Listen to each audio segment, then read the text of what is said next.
तो विद्यार्थी मित्रों, तो आप सभी का स्वागत है हमारे इस YouTube चैनल यूनिक एकेडमी के अंदर।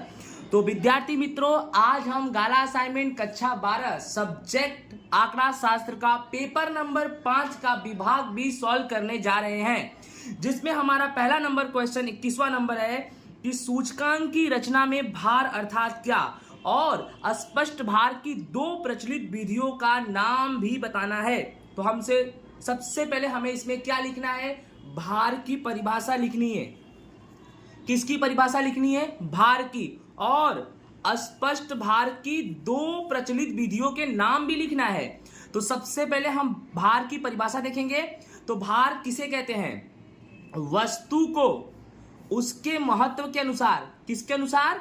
महत्व के अनुसार। वस्तु को उसके महत्व के अनुसार अग्रता का क्रम प्रदान किया जाता है, जिसे भार कहते हैं। अर्थात वस्तु को उसके महत्व के अनुसार अग्रता क्रम, यानी जो वस्तुएं ज्यादा महत्वपूर्ण है वो आगे, जो वस्तुएं उससे कम है उसको पीछे। अर्थात महत्व के आधार पर वस्तुओं को जो अग्रता का क्रम दिया जाता है उसे भार कहते हैं। और अस्पष्ट भार की दो प्रचलित विधि है।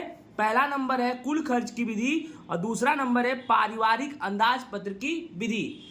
नेक्स्ट बच्चों, क्वेश्चन नंबर 22 हमारा है, किन संयोगों में कार्ल पियर्सन की विधि और क्रमांक सहसंबंध की विधि से प्राप्त सहसंबंधांक समान होंगे?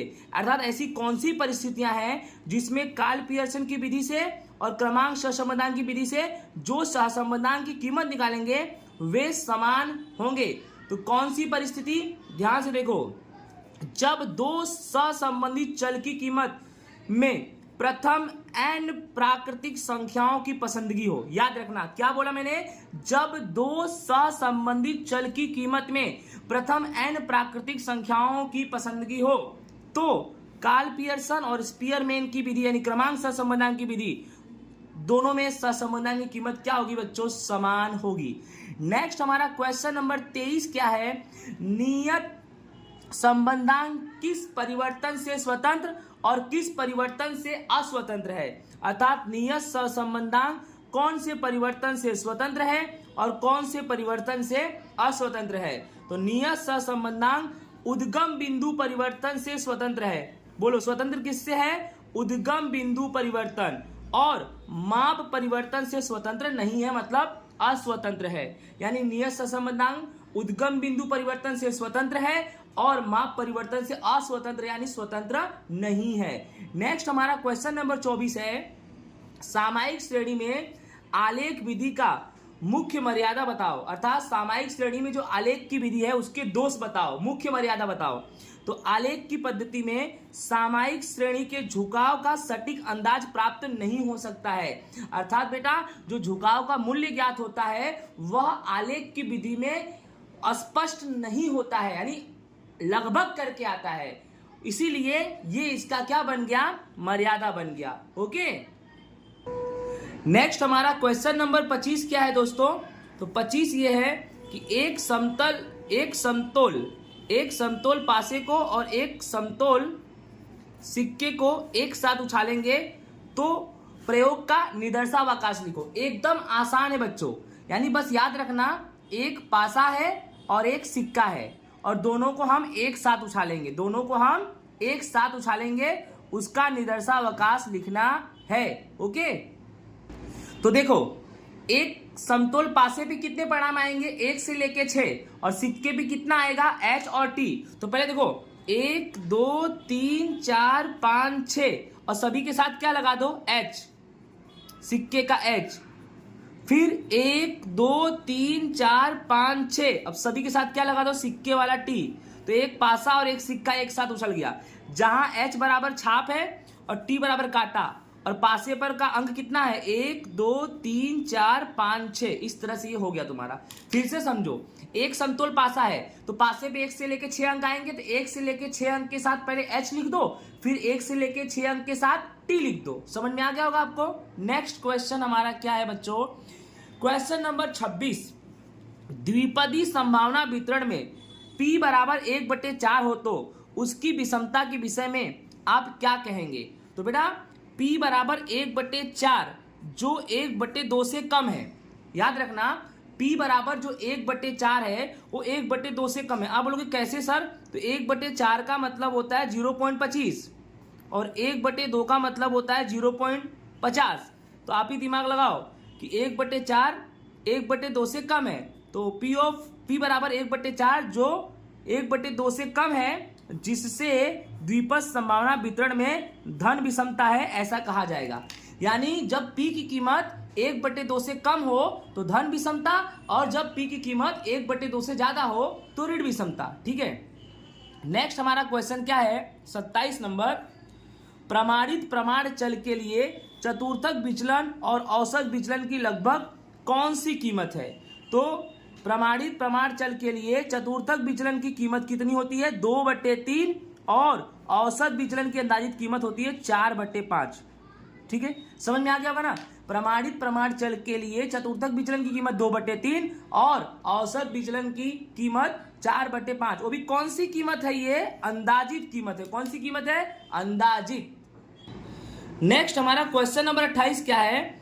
प्रमाण वक्र में म्यू माइनस 2 सिग्मा और म्यू प्लस 2 सिग्मा के बीच आने वाले प्रदेश का क्षेत्रफल कितना प्रतिशत होगा?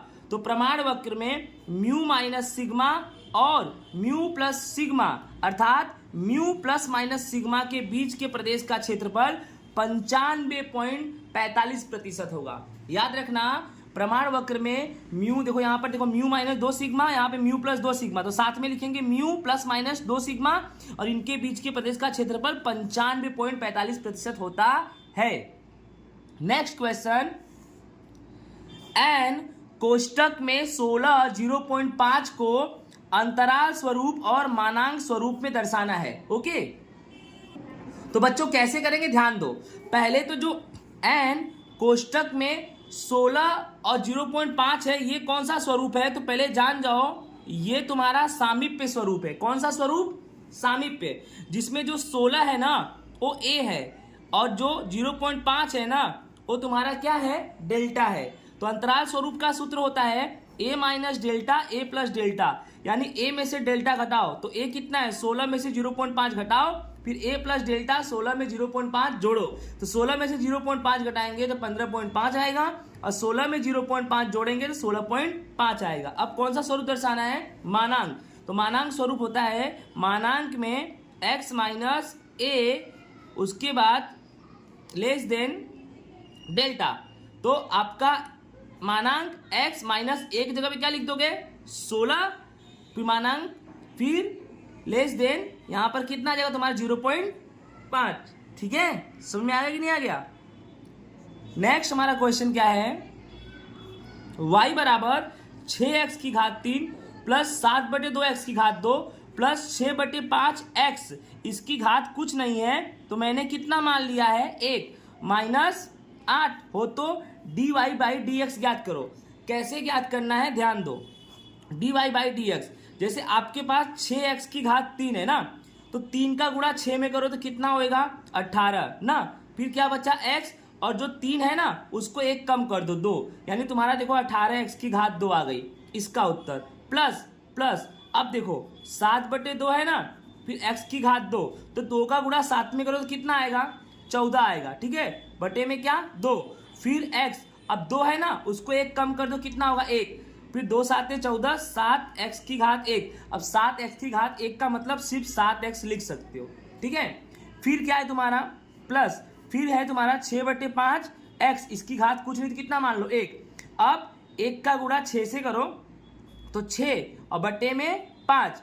अब यहाँ पर x तो लिखोगे लेकिन इसकी घात कुछ नहीं है, तो कितना मान लोगे? 0, तो इसका कोई मतलब नहीं रहा, तो सिर्फ कितना लिखेंगे? 6/5, और जो लास्ट में 8 है उसका मान कितना हो जाएगा? 0, यानी आपका आंसर आएगा 18x की घात 2 प्लस 7x प्लस 6/5। तो आई होप आपको ये मेरा वीडियो समझ में आया होगा। इसी के साथ अलविदा, राधे राधे।